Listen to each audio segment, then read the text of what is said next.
আমাদের এবারের নিবেদন কবিতা আলেখ্য ফিরে দেখা। সংলাপ দেবরূপা ঘোষ, কবিতা ও গান দেবনাথ ঘোষ, বাদ্যযন্ত্র তন্ময় সিং।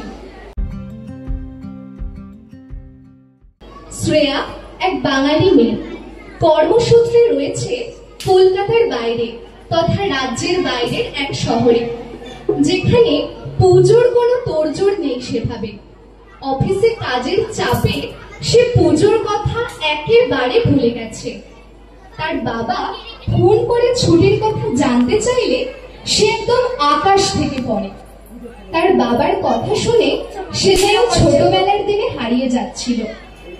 শ্রেয়া এবং তার বাবার ফোনের কথোপকথন, শ্রেয়ার ছোটবেলার স্মৃতিচারণ নিয়ে তৈরি কবিতা আলেখ্য ফিরে দেখা।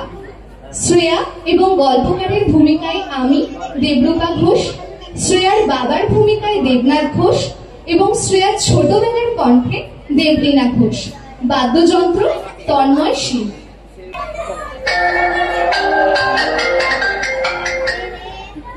হ্যালো, হ্যাঁ বাবা বলো। কি রে মা, কি ব্যাপার তোর? বাড়ি আসছিস কবে তাহলে? তোর মা যে এদিকে ব্যতিব্যস্ত হয়ে উঠেছে। কেন এত তোড়জোড় কিসের হঠাৎ? বাড়িতে কোনো বিশেষ অতিথি আসছে বুঝি? সে কি রে, বাড়ির মেয়ে, বাড়ি ফিরবি, বছরকালের দিন, মা তো ব্যস্ত হবে। এই ভর সন্ধ্যাবেলা তুমি কি বলছো বলো তো বাবা? আমি যে কিছুই বুঝতে পারছি না। তোর আর বুঝে কাজ নেই। কদিনের ছুটি নিলি আর কবে ফিরছিস তাই বল। ছুটি কিসের? আর হঠাৎ বাড়ি বা যাবো কেন? দেখো মেয়ের কাণ্ড। আরে বাবা, পুজো তো আর মাত্র 15 দিন বাকি। চারিদিকে পুজো পুজো রব, আর তুই বুঝতেই পারছিস না। যদিও পুজো আসছে আসছে, এটাই বেশ ভালো লাগে, কি বলিস? হ্যাঁ তা ঠিক, কিন্তু বাবা আমি না পুজোর কথা একেবারে ভুলে গেছিলাম। কি যে বলিস! যে মেয়ে 100 দিন আগের থেকে দিন গোনা শুরু করতো, 2 মাস আগের থেকে কেনাকাটা শুরু করতো, 1 মাস আগের থেকে কোথায় যাবে কি খাবে ঠিক করতো, সেই মেয়ে 15 দিন আগে বলে কিনা পুজোর কথা ভুলে গেছি। হ্যাঁ রে মা, অফিসে কি তোর অনেক কাজের চাপ? তোর শরীর মন ঠিক আছে তো? তুই ঠিক আছিস তো মা? আরে বাবা তুমি এত চাপ নিও না তো।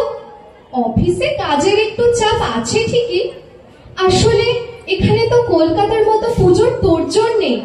মানুষজনের মধ্যে পুজো পুজো উত্তেজনাও নেই, বাতাসে পুজোর গন্ধ নেই, মাঠঘাটও নেই, কাশফুলও নেই।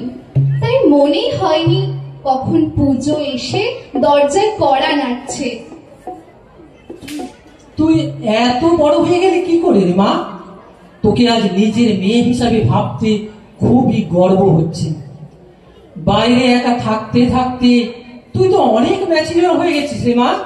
হ্যাঁ তা তো হবেই, বয়সটা তো আর কম হলো না।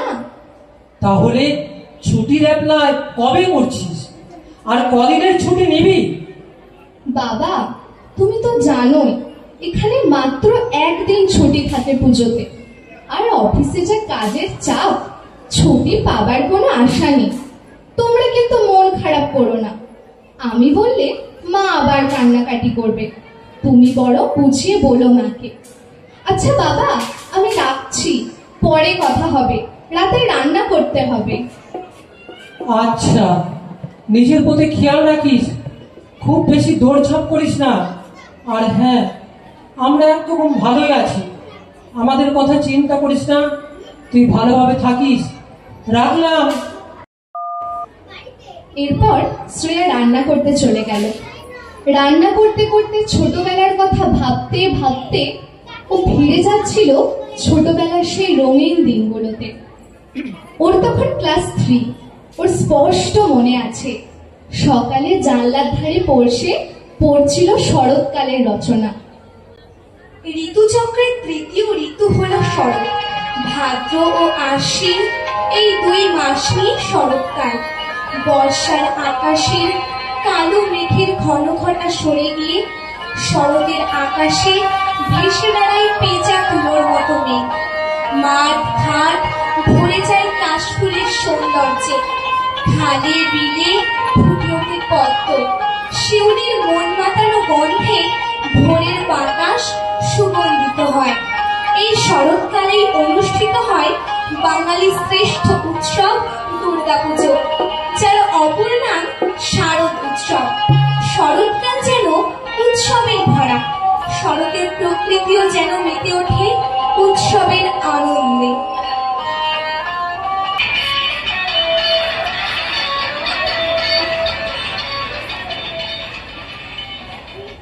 কথায় আছে বাঙালির 12 মাসে 13 পার্বণ, আর এই 13 পার্বণের এক পার্বণ হলো বাঙালির শ্রেষ্ঠ উৎসব দুর্গাপুজো। দুর্গাপুজো শুধু একটা উৎসব নয়, বাঙালির সংস্কৃতি, আবেগ, অহংকার, যাকে ঘিরে রয়েছে ঘরে ফেরার আনন্দ, ছোটদের হাসি, কলরব, দোকানিদের রুটি রোজগার, আরো কত কি।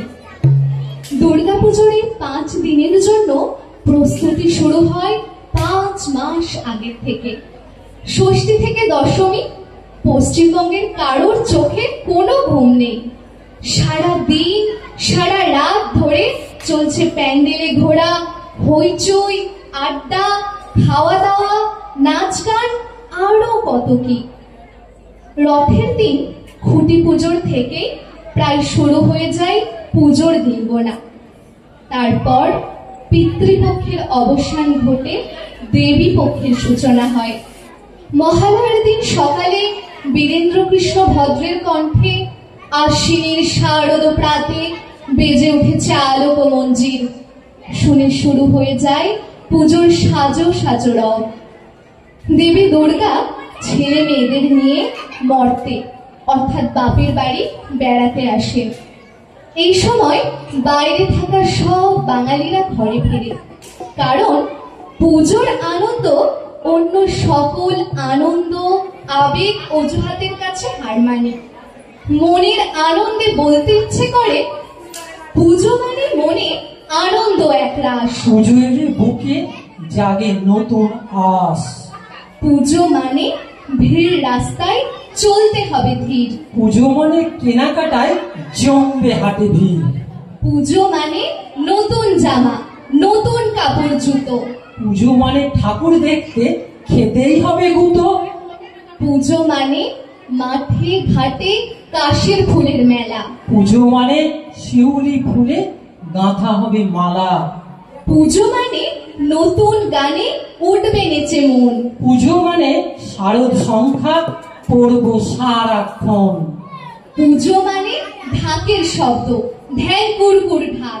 পুজো মানে উঠবে বেজে টাক ডুমা ডুমটা।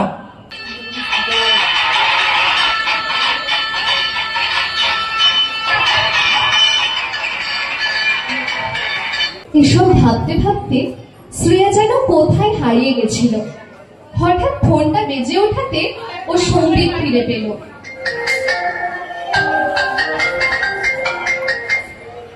হ্যালো হ্যালো, কিরে খাওয়া দাওয়া হলো? কি খেলি? হ্যাঁ বাবা, এই তো রান্না খাওয়া শেষ করে ঘুমের তোড়জোড় করছি। ডাল আর আলু সেদ্ধ ভাত খেলাম। জানোই তো আমার সবচেয়ে তৃপ্তির খাবার। খেয়ে নিয়েছিস, ভালোই করেছিস। তাড়াতাড়ি খাওয়াই ভালো। তবে বাড়িতে আসার কি করলি তাই বল। জানো বাবা, পুজোর মেজাজটা না খুব মিস করছি। ছোটবেলার কথা খুব মনে পড়ছিল, সেই শরৎকালের রচনা। তোমার মনে আছে বাবা, আমি আর তুমি হাই স্কুলের মাঠে একসাথে কবিতা আবৃত্তি করতাম? সবাই কত ভালো বলতো। তার মনে নেই? ওই দেখ, তোকে তো বলতেই ভুলে গেছি, এবারে তোরা বলে গেছে সপ্তমীর দিন তোকে আর আমাকে ডুয়েট কবিতা আবৃত্তি করতে। কিন্তু তুই তো বলছিস আসতেই পারবি না। ওদেরকে কি বলি বলতো? মনটা বড় টানছে বুঝলে বাবা। মা দুর্গা বোধহয় চাইছে আমি যেন এবার স্কুলের মাঠে অষ্টমীর অঞ্জলিটা দিতে পারি। কিন্তু তুই তো বলছিস ছুটিই পাবি না।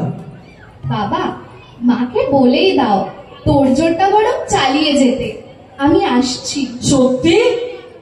কিন্তু তোর ছুটি বেশ কয়েকদিনের জন্য নিস, বুঝতে পেরেছিস? শোনো শোনো, কলকাতার অফিসে একটা পোস্ট ফাঁকা আছে শুনলাম। স্যালারিটা হয়তো একটু কম, কিন্তু মায়ের হাতের রান্না খেতে পারবো, বাড়িতে থাকতে পারবো, ছুটির দিনে তোমার সাথে জমিয়ে গল্প করতে পারবো, পুজোতে ঘুরতে পারবো, আর কি চাই বলো? একদম দারুণ খবর। কই গো, শুনছো? শ্রেয়া কলকাতার অফিসে চলে এসেছে, কালই বাড়ি ফিরছে। তবে হ্যাঁ, ধীরে সুস্থে আসিস, বেশি তাড়াহুড়ো করিস না যেন। এই তো অফিসে মেলটা করে দিচ্ছি। ও, তার আগে প্লেনের টিকিটটা কেটে নিন। পুজোতে তাহলে এবার তোর সাথে কবিতা আবৃত্তি করবো, খুব ভালো হবে জানিস। একদম, চলো শুভস্য শীঘ্রম, এখনই প্রস্তুতি শুরু হয়ে যাক। বাবা, তোমার লেখা টাকডুমাডুমটার কবিতাটা একবার বলো তো। উফ, ওটা শুনলেই মনে হয় পুজো চলে এসেছে। টাক ডুমা ডুম টাক ডুমা ডুম টাক ডুমা ডুম টাক, টাক ডুমা ডুম টাক ডুমা ডুম টাক ডুমা ডুম টাক। দুর্গা পুজোর প্যান্ডেলেতে উঠলো বেজে থাক, টাক ডুমা ডুম টাক ডুমা ডুম টাক ডুমা ডুম টাক, টাক ডুমা ডুম টাক ডুমা ডুম টাক ডুমা ডুম টাক। শিউলি তলায় ফুল ছড়ানো পুড়িয়ে কুকুর নিচ্ছে, মাঠে মাঠে কাশের গোছা হাওয়ায় শুধু তুলছে, আর বন্ধ পেটে ছুটছে দেখি ছোট্ট শিশুর ঝাঁক, ছোট্ট শিশুর ঝাঁক। টাক ডুমা ডুম টাক ডুমা ডুম টাক ডুমা ডুম টাক, টাক ডুমা ডুম টাক ডুমা ডুম টাক ডুমা ডুম টাক। হেই, নতুন নতুন জামা কাপড় পরবে সবাই আজ, নতুন সাজে সাজিয়ে দেমা ফেলে সকল কাজ। এই নতুন নতুন জামা কাপড় পরবে সবাই আজ, নতুন সাজে সাজিয়ে দেমা ফেলে সকল কাজ। আকাশ সাজে নীল পাহাড়ে হাওয়ায় ধূপের গন্ধ, ধুলার ধরা রূপরমা আজ অফিস কলেজ বন্ধ, প্রবাসীরা ফিরছে ঘরে, চাকুরি এখন থাক, চাকুরি এখন থাক। টাক ডুমা ডুম টাক ডুমা ডুম টাক ডুমা ডুম টাক, টাক ডুমা ডুম টাক ডুমা ডুম টাক ডুমা ডুম টাক। ঢ্যাং ঢ্যাং ঢ্যাং বাঁশি বাজে, বাঁশি বাজে ওই, আনন্দে দেশ উঠলো মেতে, হই হই হই হই। আবার দুম দুম দুম দুম বাজি ফাটে, ফুট ফটাস ফাট। টাক ডুমা ডুম টাক ডুমা ডুম টাক ডুমা ডুম টাক, টাক ডুমা ডুম টাক ডুমা ডুম টাক ডুমা ডুম টাক, ডুমা ডুম টাক ডুমা ডুম টাক ডুমা ডুম টাক, টাক ডুমা ডুম টাক ডুমা ডুম টাক ডুমা ডুম টাক। এই নতুন নতুন জামা কাপড় পরবে সবাই আজ, নতুন নতুন জামা কাপড় পরবে সবাই আজ, নতুন সাজিয়ে সাজিয়ে দিমা ফেলে সকল কাজ, নতুন সাজিয়ে সাজিয়ে দিমা ফেলে সকল কাজ। মোর বন্ধুরা সব এসে গেছে, দিচ্ছে কি বল ডাক, মোর বন্ধুরা সব এসে গেছে, দিচ্ছে কি বল ডাক। টাক ডুমা ডুম টাক ডুমা ডুম টাক ডুমা ডুম টাক, টাক ডুমা ডুম টাক ডুমা ডুম টাক ডুমা ডুম টাক, টাক ডুমা ডুম টাক ডুমা ডুম টাক ডুমা ডুম টাক, টাক ডুমা ডুম টাক ডুমা ডুম টাক ডুমা ডুম টাক। সেই পুজোর কত আগের থেকে আমার ঠাকুর দেখা শুরু হয়ে যেত। তোমার মনে আছে বাবা? সকাল 9টায় টিউশন ছুটি হতো, তারপর কুমোরপাড়ায় ঠাকুর বানানো দেখতাম। তুমি আমাকে আনতে গিয়ে বারবার তাড়া দিতে আর বকা দিয়ে বলতে, রোজ রোজ দেখেও তোর মন ভরে না, স্কুলের জন্য দেরি হয়ে যাবে তো। আর আমি বলতাম, কানাই পালের ছেলে মধু আমার সাথে পড়ে, ও তো দেখি ওর বাবার সাথে দুর্গা ঠাকুর গড়ে, খড় বাঁধে, মাটি ছানে, আঁকে মায়ের চোখ, ওকে তো বাবা বকে না কেউ, ওদের বাড়ির লোক। তুমি আমায় দাও না এনে অমন মাটি ঘর, দুর্গা ঠাকুর বানাবো আমি বসে মোদের ঘর। সেই আমি আজ বাড়ি ছাড়া, পুজোর কথাই মনে নেই। সময়ের সাথে সাথে মানুষ কত ব্যস্ত হয়ে যায়, অতিরিক্ত কাজের চাপ মানুষের মনটাকে কত শক্ত করে দেয়। আর বড় হওয়ার সাথে সাথে প্রতিটা মানুষের কাঁধে যেন একটার পর একটা দায়িত্বের বোঝা চেপে যায়। সেই বোঝা সরিয়ে বেরিয়ে আসাটাও বেশ মুশকিল হয়ে যায়। বাস্তবটাকে তখন খুব কঠিন মনে হয়। তোমার মনে আছে বাবা, আমি সেই ছোটবেলায় টিভিতে মহালয়া দেখে আর পড়তে বসতে টিউশন যেতে চাইছিলাম না। আমার ওই আবদার শুনে তুমি একটা কবিতাও লিখেছিলে। কবিতাটার নাম দিয়েছিলে ভাল লাগে না। ভাল লাগে না ভোর না হতেই ঘুমের থেকে উঠতে, মস্ত বইয়ের বোঝা নিয়ে পড়ার ব্যাচে ছুটতে। ভাল লাগে না পুজোর সময় পড়ালেখা করতে। ভালো লাগে পিঠ থেকে ব্যাগটাকে খুলতে। ভালো লাগে মন থেকে সব পড়া ভুলতে। ভালো লাগে একসাথে মজা করে চলতে। ভালো লাগে নদী বাঁকে কাশফুল তুলতে। ভাল লাগে না পুজোর সময় পড়ালেখা করতে। ভাল লাগে না হোমওয়ার্কের খাতাটাকে ধরতে, রোজ রোজ একঘেয়েমি হাতের লেখা করতে। ভাল লাগে না ছবিটাকে তেল রঙেতে ভরতে। ভাল লাগে না পুজোর সময় পড়তে। ভালো লাগে সাজি হাতে ফুল বাগানে ছুটতে। সবাই মিলে একসাথে শিউলি ফুল খুঁটতে। ভালো লাগে রোজ রোজ নতুন জামা পরতে, নতুন নতুন জুতো পরে প্যান্ডেলেতে ঘুরতে। ভাল লাগে না পুজোর সময় পড়ালেখা করতে। আজকে না বাবা, তোমার সেই কবিতাটাও খুব মনে পড়ছে। ওই যে তুমি একটা আঞ্চলিক কবিতা বলতে, একটা অহিন্দু ছেলে আমাদের দুর্গা ঠাকুর দেখে গিয়ে কিভাবে তার চাচার কাছে দুর্গাপুজোর বর্ণনা দিচ্ছে। একবার বলো না বাবা সেই কবিতাটা, ভীষণ শুনতে ইচ্ছে করছে। হিন্দু গো দগ্গি পোষা, বেলপাতা যায় বোঝা পোষা। এক বেটি হিঙের পয়রে অসুরের টেক্কি ধইরে, গলায় দিছে হাফ জড়াইয়া, বুকে মারছে খোসা। আরে কি দুঃখী দেখলাম সাসা, আরে কি দুঃখী দেখলাম সাসা, আরে কি দুঃখী দেখলাম সাসা। এক বেটা তুম্বা বদন, দাঁত দুটা তার মোলার মতন, কান দুটা তার কুলার মতন, মাথা কানে বা পোষা। আরে কি দুঃখী দেখলাম সাসা, আরে কি দুঃখী দেখলাম সাসা, আরে কি দুঃখী দেখলাম সাসা। আসে ডাইনে বাইনে দুইটা সেমরি, পয়লা আসে ঢাকায় শাড়ি, ঘুরতে দেখছি বাড়ি বাড়ি, হঙ্গে হাসার পেঁচা। আরে কি দুঃখী দেখলাম সাসা, আরে কি দুঃখী দেখলাম সাসা, আরে কি দুঃখী দেখলাম সাসা। আবার ময়ূরের পরে বৈশের জিনি, হেনারি বই শিখিনি, গুটি কাছের কোষা। আরে কি দুঃখী দেখলাম সাসা, আরে কি দুঃখী দেখলাম সাসা, আরে কি দুঃখী দেখলাম সাসা। জানো তো বাবা, তোমার এই কবিতাগুলো শোনার পর আমি তোর বাড়ি না গিয়ে থাকতেই পারবো না। তুমি তাহলে ফোনটা রাখো, আমি ব্যাগ গোছাতে শুরু করি। মাকে বলে দিও আমি কিন্তু বাড়ি ফিরেই কেনাকাটা করতে যাব। উফ, আমার তো আনন্দে নাচতে ইচ্ছে করছে।